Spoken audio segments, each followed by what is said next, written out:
Today we're going to start Unit 4, which includes two chapters, Chapter 9 and Chapter 10, dealing with creating the human advantage. And in Chapter 4, we're going to be focusing more on motivating the workforce. Now, when we talk about motivating people, we need to look at what motivates employees to perform their jobs, and that's going to be your focus of the nature of human relations. The study of behavior of individuals and groups in organizational settings. In business, it involves motivating your employees to achieve the organizational objectives both efficiently and effectively. And as you're seeing that pattern, we're still looking at the organizational objectives. The field of human relations has become increasingly important over the years because businesses are striving to understand how to boost workplace morale, maximize their employee productivity and creativity, and then motivate their ever more diverse employees to be more efficient. Now, motivation is an inner drive that directs a person's behavior toward goals. And a goal is a satisfaction of some need, and a need is the difference between the desired state and the actual state. Both needs and goals can be motivating. Motivation explains why people believe as they do. Similarly, lack of motivation explains at times why people avoid doing what they should do. In our business society today, businesses are striving more and more to keep employees. It is very costly to a organization to have a high turnover, and again, it's not good for morale. So as a manager, whether you are working in the human relations department or you're a supervisor over 4, 5, 6, 10 employees, the goal for you is to motivate your employees so that they are working toward that goal. And again, that goal is the organizational objectives. And once they've met those, then they are working toward the goal for your organization. When you as a supervisor are motivating employees, it's going to help keep them engaged on their work. Engagement is going to involve emotional involvement and commitment. Being engaged results in carrying out the expectations and again the obligations of employment. Many employees are actively engaged in their jobs while others are not. So some employees do the minimum amount of work required just to get by, and some employees are completely disengaged.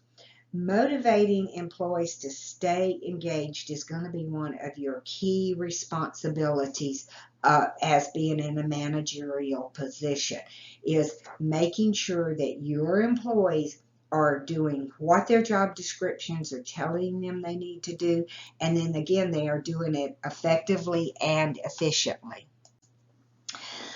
I found this slide very interesting. David Lee Roth was a frontman for Van Halen, and one of his responsibilities as the production manager was to make sure that all the people that were associated with him putting on a concert were fully engaged in their jobs. So this is how he made sure everything was ready for a concert. What he would do was he would have someone place a line in the band's rider, that would be the contract, asking for a bowl of M&Ms with all the brown ones to be removed. What he was doing was he was testing local stage productions crews' attention to detail. and it would show how technical they were, because Van Halen's shows were very, very technical and used a lot of displays and things like that. So when he would get ready to they would get ready to perform, if he went to that bowl and he found one brown M&M in the bowl, then everything had to be rechecked, because he was going back to where they weren't fully engaged in their jobs and they were not paying attention to detail. Very, very important that we're always paying attention to detail. This slide just gives you a visual of what is considered to be the motivation process. Three things: need, goal-directed behavior, and need satisfaction. When a person who recognizes or feels a need is motivated to take actions to satisfy the need or achievement of a goal, we want to look at it this way. Consider a person who takes a job as a salesperson. If their performance is below the other salesperson, then they're likely to recognize that they have a need right here to increase their sales. So in order to satisfy that need for success, they may try to have additional training, be mentored by successful salespeople in their area, improve their sales skills, and then from there, they have met that need. So a sales manager would be, as you, if were a sales manager, you would be able to say, all right, your sales are not up to the par of everyone else, and then you begin to look at what you can do as a manager to help them get that goal-directed behavior. Then their need has been satisfied. So that's the goal, the motivational process. One of the most important concepts for human relations is morale. While we spend a great deal amount of time discussing motivation, morale is just as important, if not more. We're going to define morale as an employee's attitude toward his or her job, their employer, or even their colleagues. It is a prominent aspect of human relations, and even symbols of recognition, such as this sign, Employee of the Month, or a special parking place, can serve as a strong motivator of employees. High morale is going to contribute to high levels of productivity. Then that in turn turns to high return for the stakeholders. And then to me, which is more important, is you're going to have your employee loyalty. As I said in the last slide, high morale contributes to higher levels of productivity, return for stakeholders, and an employee loyalty. But on the other hand, low morale can cause high rates of absenteeism and high rates of employee turnover. And again, it costs our organizations money every time we lose a valued employee. What do you do about rewards? Employees are going to be motivated by their perception of these rewards. We have two types: an intrinsic or an internal reward, an extrinsic or an external reward. And an intrinsic, excuse me, it's hard for me to pronounce this one word for some reason. It's the personal satisfaction and enjoyment that an employee is going to feel after obtaining a goal. Take this class, for instance. You may feel personal enjoyment in learning how business works, or aspire to have a career in business, or even to own your own business. Extrinsic or external rewards are the benefits or recognition from someone else. And then in this class, your grade, the grade that you receive, is your extrinsic or external recognition of how much time and effort and what was your goal and success in this class. This is just some morale boosters. First of all, is respect. And I'm glad that McGraw-Hill put this on top of our list. I don't care if you are dealing with the president of a corporation, the CEO, or if you are talking with the janitor, the person that cleans up after everybody in a corporation. Everyone deserves respect no matter what their job is. And you should always treat them with the same respect. You don't show more respect to the CEO than again you do to that custodian of the organization. Appreciation, promotions, involvement, a positive organizational culture, adequate compensation, and then of course we always want to have a pleasant work environment. I've mentioned in several slides about keeping employees, and this is just a slide that gives you some challenges to think about on ways to retain good employees. Now the key here is that word good employees. Sometimes we have employees that are not so good and we can't run them off. But let's talk about keeping good employees. Challenge them. Make sure that they're doing a good job, rewarding them for doing a good job, making sure that you're constantly giving them new challenges. We don't want them to be stale and stagnant in their work environment. Provide adequate incentives. This one here is one of my pet peeves.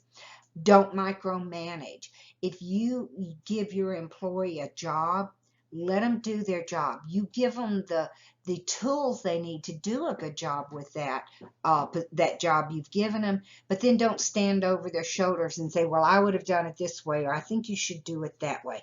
Do not be a micromanager. And then create a work-friendly environment.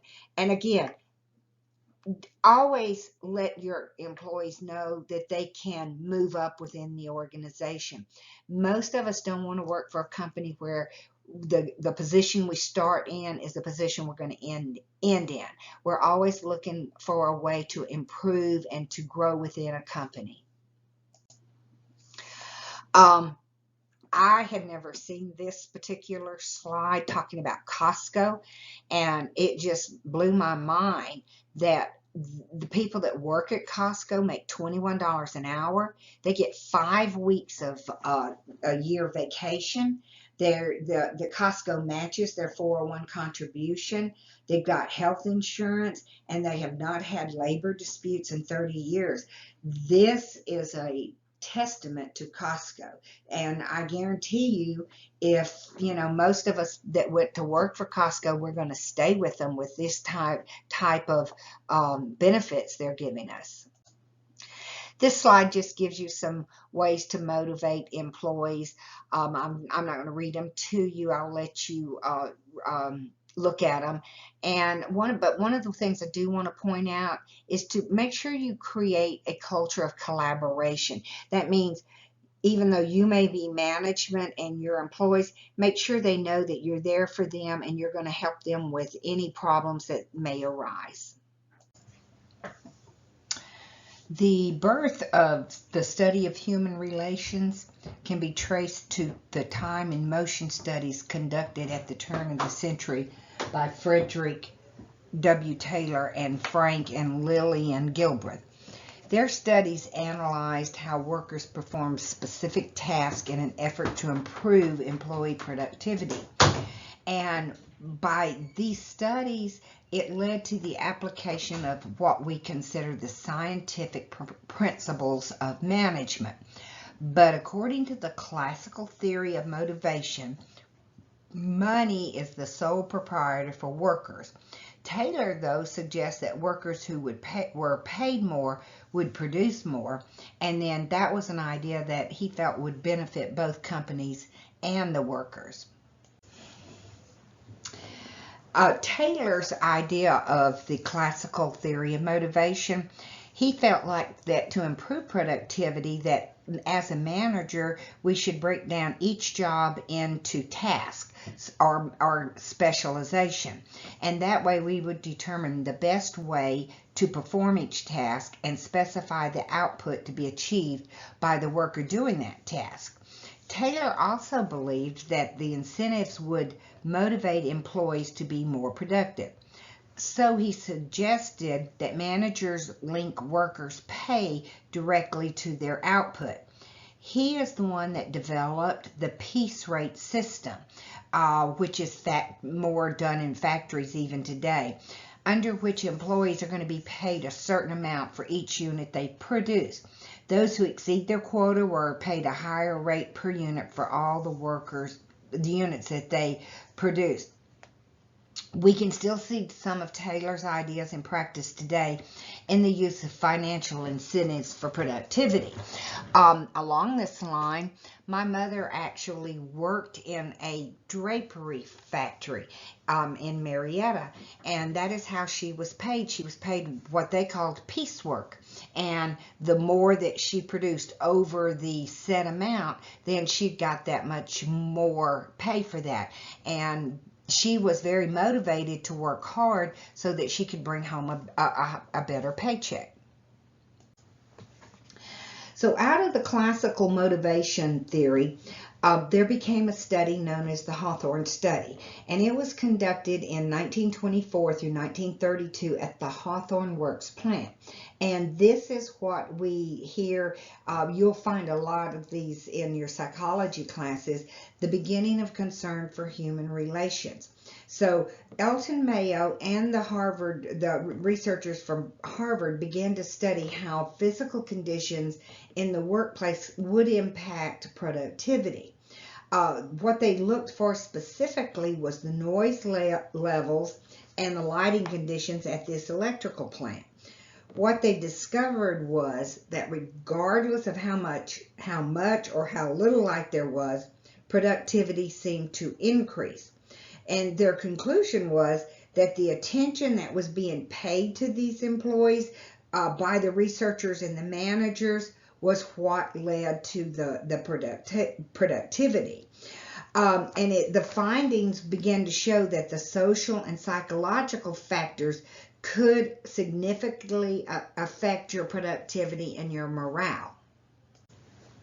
So the outcome of this Hawthorne discoveries from the Hawthorne work plant, as they were trying to measure productivity under various physical conditions, was that they realized that the co-workers in the experiments were friendly. The supervisors had asked their employees for cooperation and help, and the employees responded to their attention. And so that went to prove that social and psychological factors do affect productivity and morale. The Hawthorne effect marked the beginning of concern for the human relations in the workplace. A couple things that they learned from this study was that human factors do influence workers' behavior, and that managers who can understand the needs, the beliefs, and expectations of the people they have working under them have the greatest success in motivating their workers. Today, some companies even let people bring their pets to work as an additive incentive to make the workplace more friendly. The next slide is a short video on this Hawthorne discovery. The Hawthorne effect states that people will act differently when aware they're being observed. Naturally, then, monitoring will affect employees' behavior. But does it help or harm productivity? Researchers have been asking this question for over 100 years. Some have argued that monitoring improves productivity. It can also encourage good behaviors and discourage bad ones. However, monitoring can also have a negative effect. Employees can fear being punished, experience narrow focus, or feel their autonomy is threatened. With these conflicting views, how can we effectively use monitoring in the workplace? When is it useful and when is it not? To answer this, we did a study in a clothing manufacturing plant in India. This factory produces trousers and jackets for men's suits. In 2012, they installed a system that monitored worker activity for selected manufacturing lines. Every time an employee started to work on a task, they would scan an RFID code. This allowed their progress to be tracked down the production line. We grouped the tasks the workers performed as either simple or complex. This we determined from the average time that workers take to complete a task. We also measured worker efficiency by comparing a worker's individual task completion times against the average for that task. Our results showed that people working on simple tasks had improved results when monitored. They made a game out of their tasks to ward off boredom, a process known as gamification. But those working on complex tasks showed decreased productivity. These workers felt that monitoring controlled them and interfered with their work. How much did productivity change? For simple tasks, it rose by 10%. But for complex tasks, it fell by 8.5%. In both cases, a significant result. Therefore, monitoring in the workplace is best applied to simple and gamified tasks, but best avoided for more complex tasks. Read the full paper to learn more.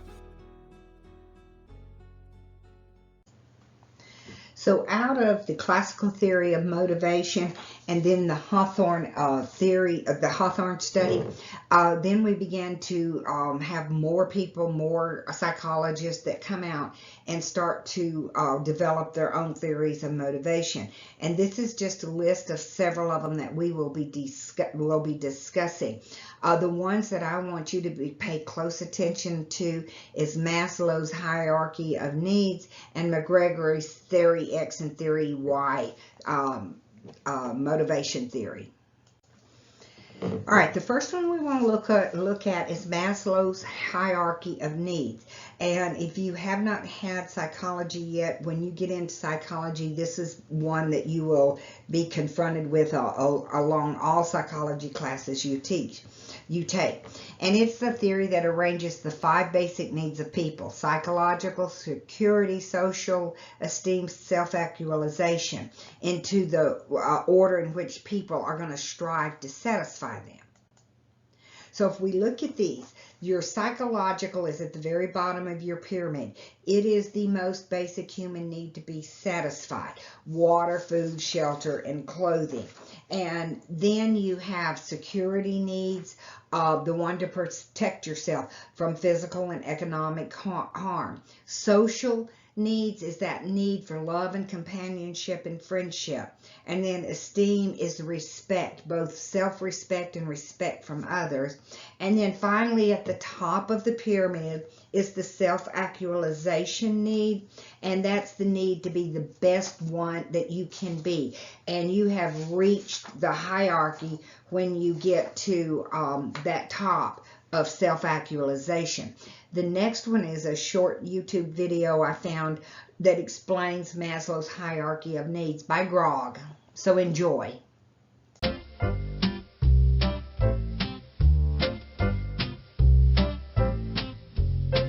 Have you ever felt a need for friendship, confidence, or water? Then you've been on one of the many tiers in Maslow's hierarchy of needs. In 1943, Abraham Maslow created his hierarchy. This new psychological theory put forth that each individual must satisfy ever-increasing needs to climb to the top of the hierarchy and reach self-actualization. This is Grog. Grog is about to climb Maslow's hierarchy. To do this, he must start at the first level and work upwards. He must start at Tier 1, Physiological Needs. At the bottom of the pyramid are the most basic physical needs. Individuals require things like warmth through the cold winter months. Everyone requires shelter to keep them safe from the elements. And then there are more intriguing needs that must be met. That a boy, Grog. We don't let stick. Tier 2. Safety needs. Individuals must feel they are safe.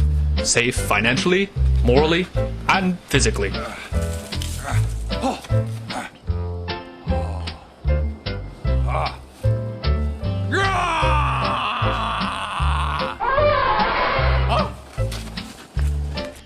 Tier 3. Love and belonging.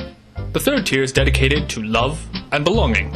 Here, individuals look for a friend, some family, and sometimes that very special someone with which to spend the rest of their life.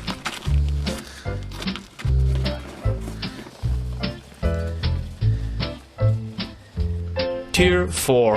Esteem. Confidence, achievement, respect. These are some of the things one looks for while in the fourth tier. A good friend who understands can help an awful lot here. Tier 5. Self-actualization. The self-actualized individual has climbed to the top of Maslow's hierarchy and reached a point in which they are comfortable intellectually, spiritually, morally, and creatively. Well done, Grog. Well done.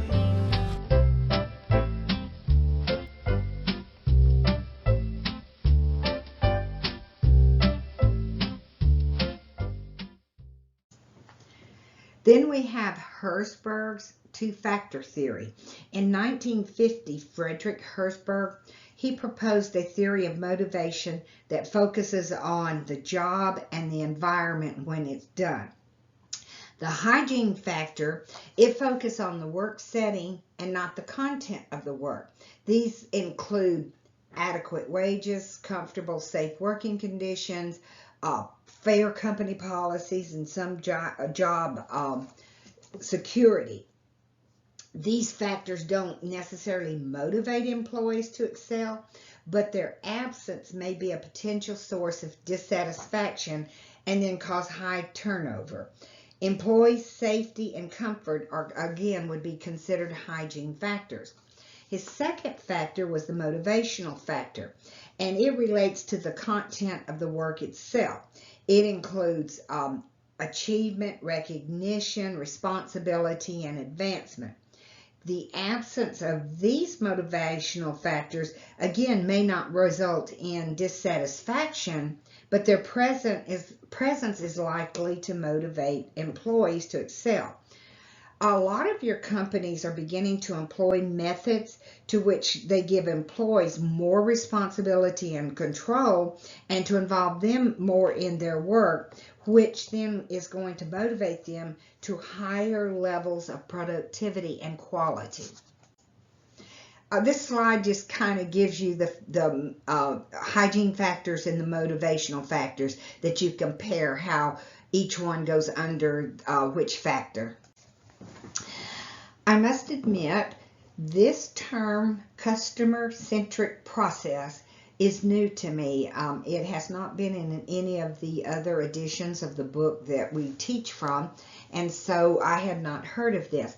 But what this process is where hotels are adopting more customer-centric processes, and it's centering on customers filtered down through employees in order to better their experiences. And it just gives you some examples that DoubleTree created a care committee, and the committee's composed of employees from all departments, which then in turn makes it your employees have operational performance, which in turn makes a better customer satisfaction. And then the Marriott International is where the loyalty program is above comparison, and then they do have where employees leave personal notes for guests.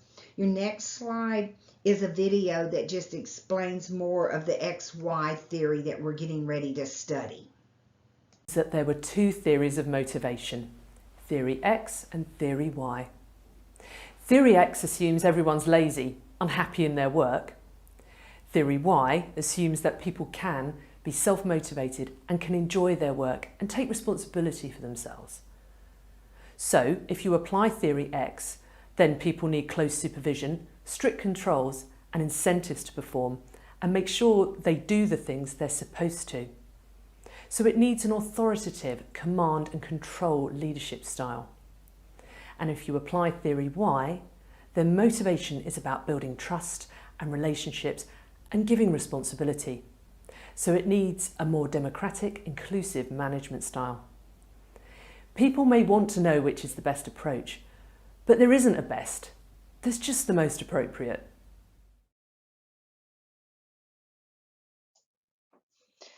The next theory that we want to look at was developed by Douglas McGregor, and he developed the Theory X and the Theory Y theory. he related Maslow's view of management, but he assumed that workers generally disliked their work and must be forced to do their job. And so these are some of the things that he felt like that this theory X fell under, that the average person dislikes work and will avoid it when possible, that workers had to be coerced, controlled, directed, or threatened with punishment to get them to do work toward the organizational objectives, that the average worker preferred to be directed to avoid responsibility. They had really had very little ambition, but they wanted job security.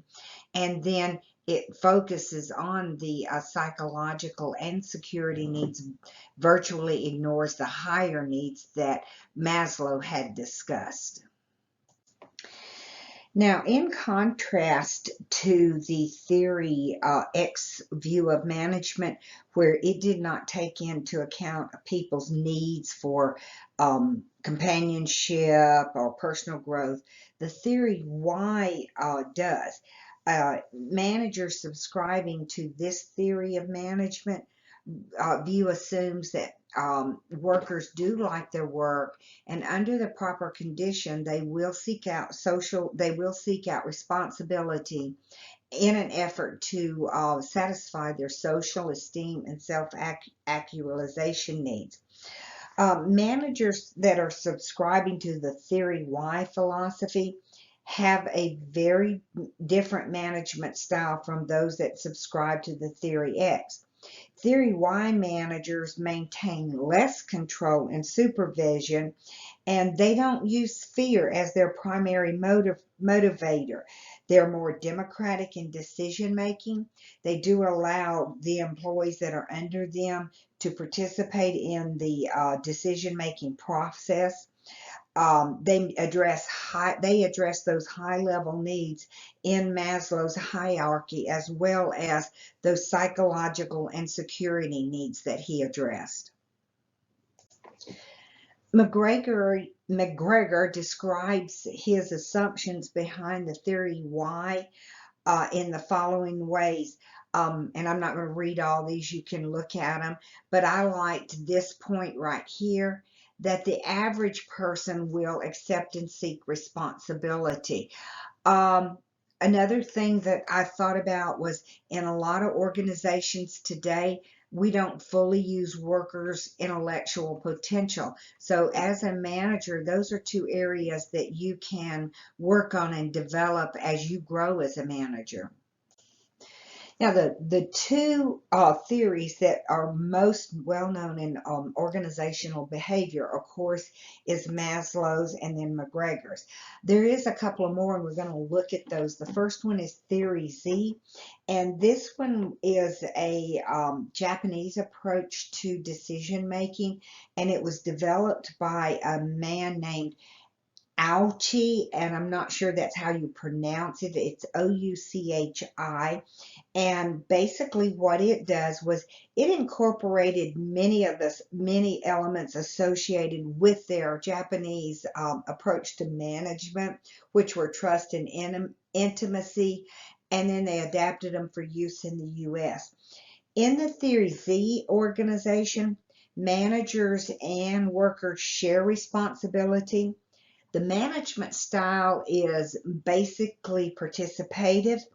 Employment is generally long and sometimes even lifelong, and it results in employees feeling organizational ownership. If you do your research, you will find that this feelings of ownership do produce positive attitudes and behavior that affect the employees. When I think of this theory, I think of the first Japanese automobile manufacturing plant that really opened up in the US, and that was Saturn. And this was the theory that they used. They opened up their plant in Spring Hill, Tennessee, and the employees that worked there were very engaged in the decision-making process of the organization. This slide just gives you a comparison of the theories X, Y, and then Z, so you can kind of look at them and compare the traits and where they were established at. Many U.S. companies today have incorporated variations of that theory Z, and they're using participative management, employee involvement in teams. They give employees more control over their jobs while making them responsible for the outcomes and efforts. One adaptation involves workers in decision making through what is called quality circles, and this is big in the manufacturing area now, and it's usually they have 5 to 8 members who meet and they discuss ways to eliminate problems and improve communication and work satisfaction. They are often operated under names such as participative management, employee involvement, and the buzzword now is self-directed teams. So if you hear someone talking about we're a self-directed work team environment, know that they are operating under the theory Z. According to the equity theory, it is based on how much people are willing to contribute to an organization. Depends on their assessment of the fairness or equity of the rewards they're going to receive in exchange. In a fair situation, a person receives rewards proportional to the contribution they make to the organization. But in practice, equity is a subjective notion. The equity theory might explain why consumers are upset about CEOs' compensations. Although a CEO can be incredibly stressful, but if you look at their compensation, you know that most CEO takes home millions in bonuses, stock options. The high unemployment rate that we saw back in the early 2000s, coupled with the misconduct that occurred at some corporations prior to that recession, has contributed to why consumers are frustrated with executive compensation.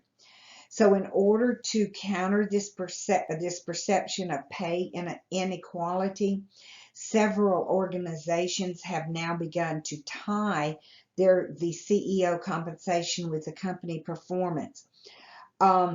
Because almost all issues involved in the equity theory are subjective, that can cause a problem.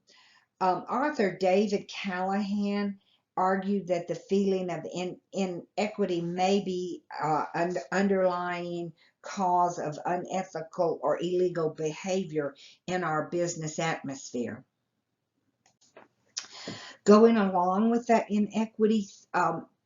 equity theory, workers will develop a personal input or output ratio by taking stock of their contributions, which would be inputs to the organization in terms of time, effort, skills, and experience. And then they're going to assess those rewards, which are considered the outputs that are offered by the organization. And those can include pay, benefit, recognitions, and promotions. The worker is then going to compare their ratio of inputs to outputs to other people within the organization. Sometimes it can be a coworker, it can be a friend in another organization, or even considered an average of several people working in that organization.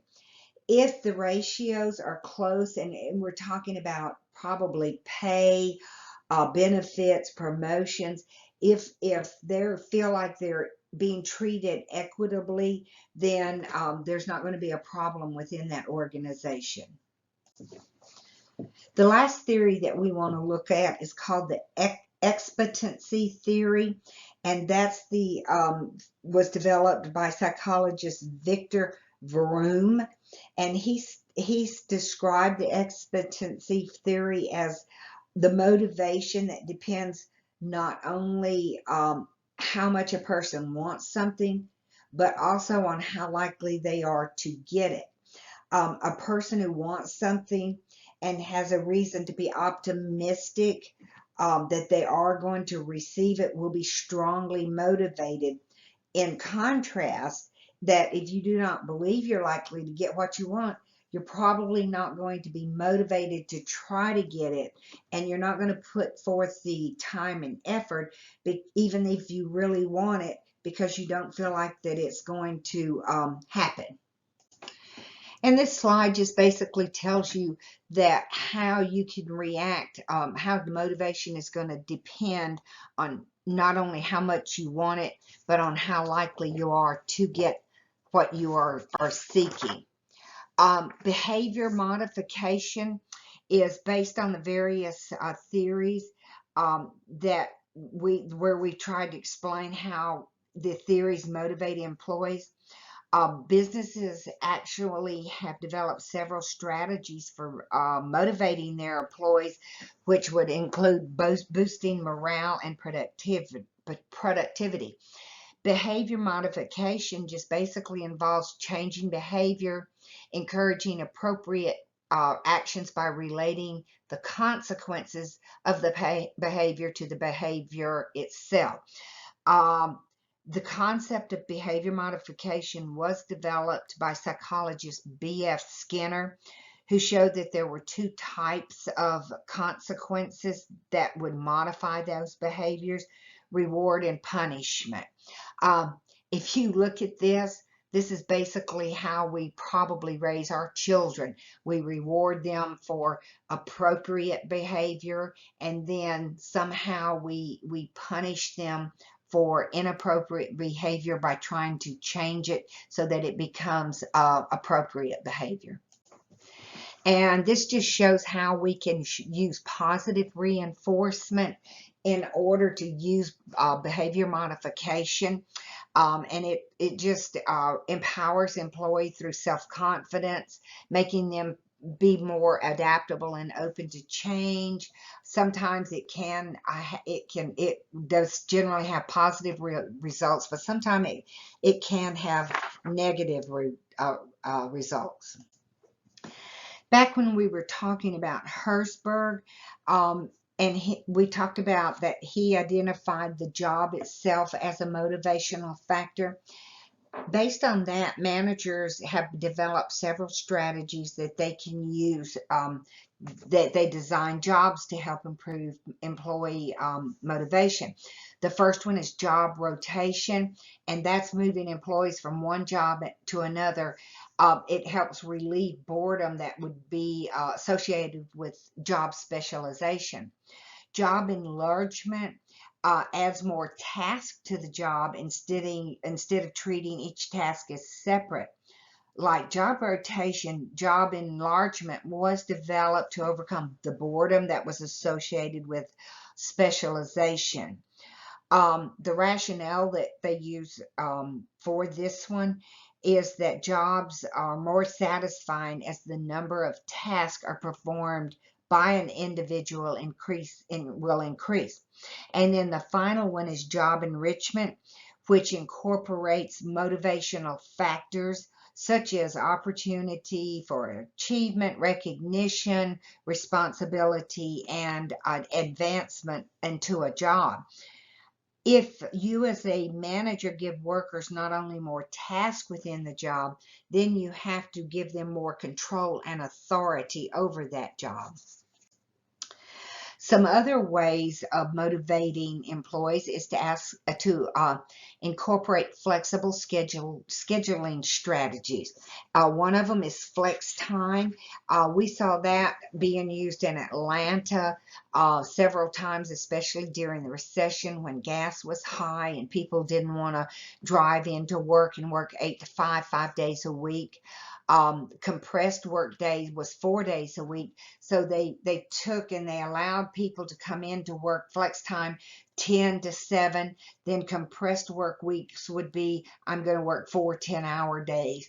And this gives employees more say-so on when they work. I'm a morning person, so I work better in the morning. Some people are evening people, and they work better during the evening. That would allow me to have a say-so of when I wanted to work. The next slide has a video on it that I want you to watch. Once, we all worked together in a physical office. That shared space was the glue that bound us together as a team.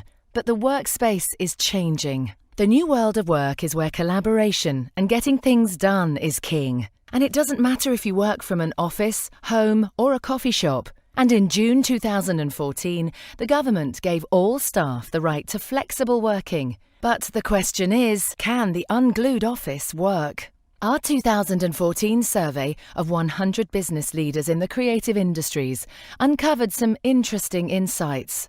Most leaders agreed that everyone doesn't need to be together all the time to work together. And 67% said that virtual team working has improved their organization's competitiveness in the market. But as teams increasingly work remotely, leaders identified hidden impacts on structure, control, and company culture. So it's no wonder that just under 40% said difficulties with remote leadership was their biggest fear. Leaders voiced serious concerns about over-reliance on email, feeling there was an urgent need to find a better way of collaborating effectively. They identified that the answer isn't more fragmented point solutions, but instead a virtual space that creates cohesion across the whole company. A space where team projects, apps, files, documents and IP can be accessed and acted on easily from anywhere. Leaders need a smarter way to work, one that will attract and realise the potential of the next generation of talent and create real cost benefits by growing the workforce without expanding brick-and-mortar offices. If you're a leader, just follow the link.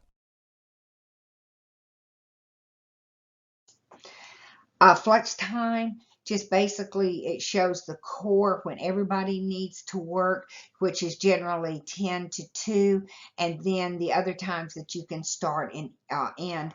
And using flex time, it just shows that schedules can be associated with healthier lifestyles.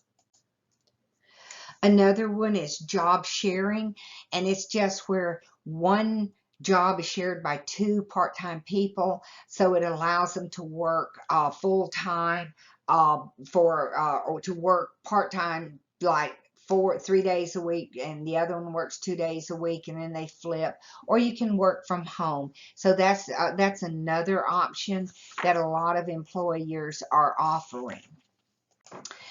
And some of these motivational strategies are very important to the overall health of organizations because it does foster employee loyalty, it boosts productivity, and employees are motivated by the nature of the relationship that they are forming with you as a supervisor. And this slide just gives you an overview of economic environment motivation. In a recession economy, the morale will generally drop off because you are going to have to cut jobs in order to stay afloat. And so during that time, you may have to work harder to keep your employees and keep them motivated to work to overcome those obstacles. In good economic times, employees may be more demanding and then be on the lookout for better jobs and opportunities. Therefore, you're going to need to look at rewards or incentives to help motivate your workers. And the last 2 slides are just companies that have excellent motivational strategies, different ways they have done things that have included in their packages. Couple of them I see is like We Love Our Employees Day. Zappos creates a fun, zany work environment.